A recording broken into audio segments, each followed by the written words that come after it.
Curious. Imagine you walk into your favorite pizza shop with $10.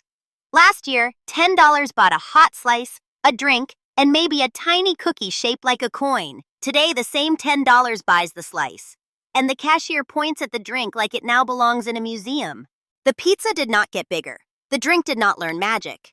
Your money feels smaller. That feeling has a name: inflation. Inflation is one of those economic words that sounds huge and distant, like it lives inside a central bank building guarded by serious people with charts. But inflation shows up in very small places: a grocery receipt, a rent renewal, a haircut, a bag of dog treats that somehow contains fewer treats than before. By the end of this video, you will understand what inflation actually is, why prices rise, how governments try to measure it, and why fighting inflation can feel like pressing the brake pedal on the whole economy. Think of it this way: inflation is not one pizza shop raising one price. Inflation is when price tags across the town start moving upward together. Let us build a tiny economy called Pizza Town. Pizza Town has customers, workers, cheese, ovens, delivery scooters, rent, electricity, and money. Every day, people trade money for pizza. If one shop raises prices because its chef won a pizza trophy, that is not inflation. That is one price changing. Inflation is broader. It means the general level of prices is rising over time.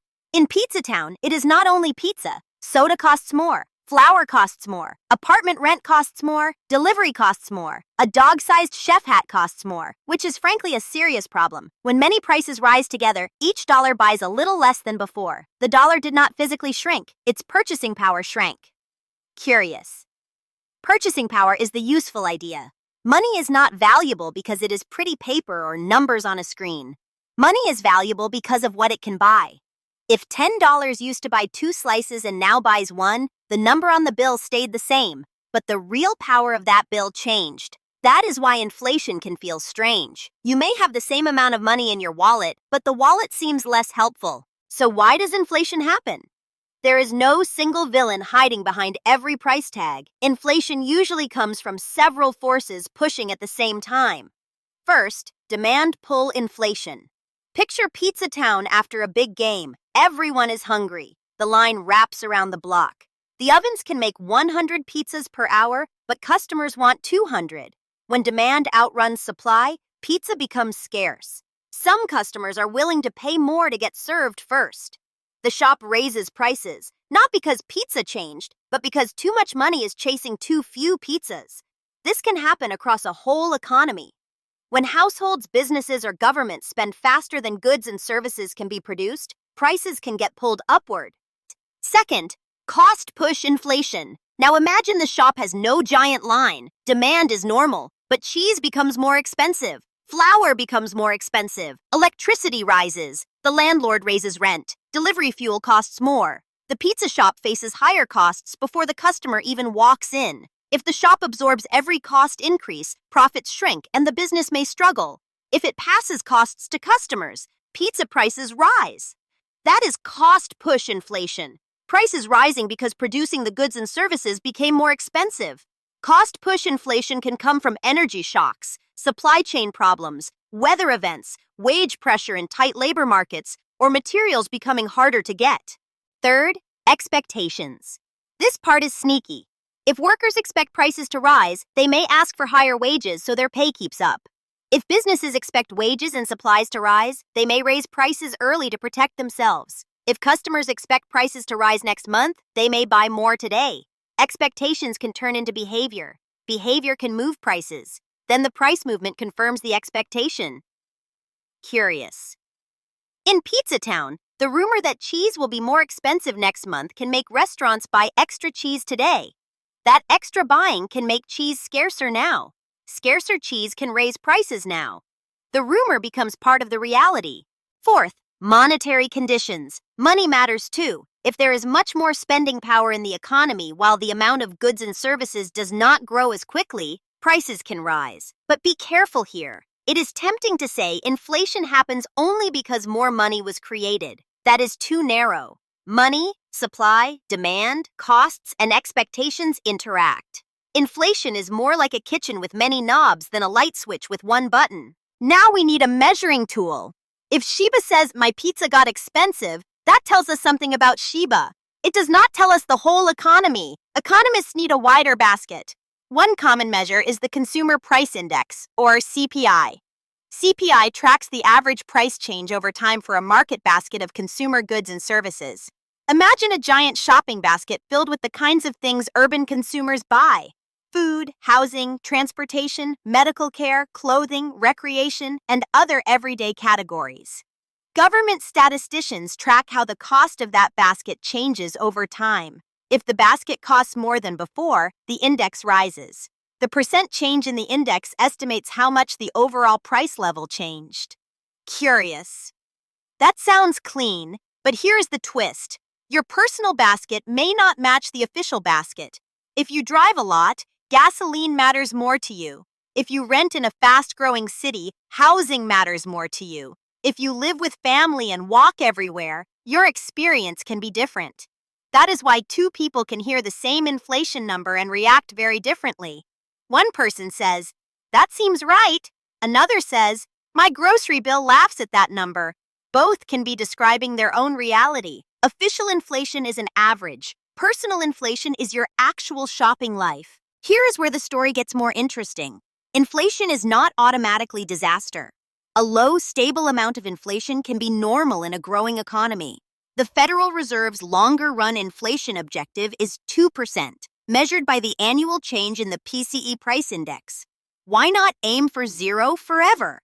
Because a tiny amount of inflation can give the economy some room to adjust. Wages and prices do not always move smoothly downward. If prices are falling across the economy, people may delay purchases because tomorrow might be cheaper. Businesses may earn less, cut wages, reduce hiring, or postpone investment. That is deflation, and it can be dangerous when it becomes a cycle. High inflation has a different problem. When prices rise quickly, planning becomes harder. Workers do not know whether raises will keep up. Businesses do not know what supplies will cost. Savers watch cash lose purchasing power. Families with tight budgets feel the squeeze fastest because essentials take a large share of their income. In Pizza Town, mild inflation is like the oven running warm. Too cold, and the pizza never cooks. Too hot, and everything burns. The goal is not magical perfect prices. The goal is stability, so people can make plans without constantly chasing moving price tags. When inflation is too high, central banks often raise interest rates. Think of interest rates as the price of borrowing money. When rates are low, borrowing is cheaper. Businesses may expand. Families may buy homes, cars, or appliances. Spending can increase. When rates rise, borrowing becomes more expensive. Some businesses delay projects. Some families wait before buying a house or car. Credit card debt costs more. Demand cools down. If inflation is partly driven by too much demand, cooling demand can slow the rise in prices. Curious. In Pizza Town, raising rates is like asking the whole town to order fewer pizzas for a while so the ovens can catch up. But this cure has trade-offs. Higher rates can slow investment. They can make loans painful. They can cool hiring. They can make housing less affordable for buyers with mortgages. So central banks are usually trying to land the economy gently. Cool inflation without freezing the whole kitchen. That is difficult because the economy is full of delays. A rate change today may take months to fully affect spending, hiring, and prices. The biggest misunderstanding about inflation is thinking it is one thing. It is not. Inflation is a symptom of imbalance. Sometimes demand is too hot. Sometimes supply is damaged. Sometimes energy costs jump. Sometimes expectations shift. Sometimes money and credit conditions are too loose for the amount of goods and services available. Often several things happen together. That is why serious inflation debates can get messy. Different people notice different parts of the machine. One person points to government spending, another points to oil prices, another points to wages, another points to supply chains, another points to central bank policy. The useful question is not, which one is the villain? The useful question is, which forces are strongest right now, and what trade-offs come with fixing them? So what should a normal person take away from all this? First, inflation means your money's purchasing power is changing. Focus on what money can buy, not only the number printed on it. Second, one price increase is not inflation by itself. Broad price increases across many categories are the bigger signal. Third, Official inflation numbers are averages. They are useful, but they may not match your personal life perfectly.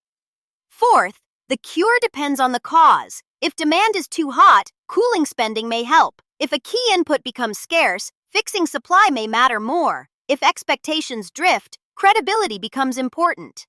And fifth, inflation policy is full of trade-offs.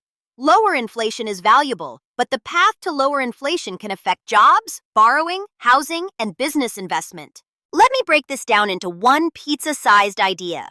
Inflation is what happens when the money people spend, the goods and services people want, the costs businesses face, and the expectations everyone carries stop balancing smoothly. The result is rising price tags and shrinking purchasing power. Once you see inflation that way, the news starts making more sense. CPI is the basket. Interest rates are the brake pedal. Demand, costs, and expectations are the moving parts. Curious. And that sad little $10 bill at the pizza counter? It is not useless. It is telling you a story about the whole economy. If this helped you understand inflation, subscribe to Shiba Economics for more clear explanations of how money, markets, and the economy actually work.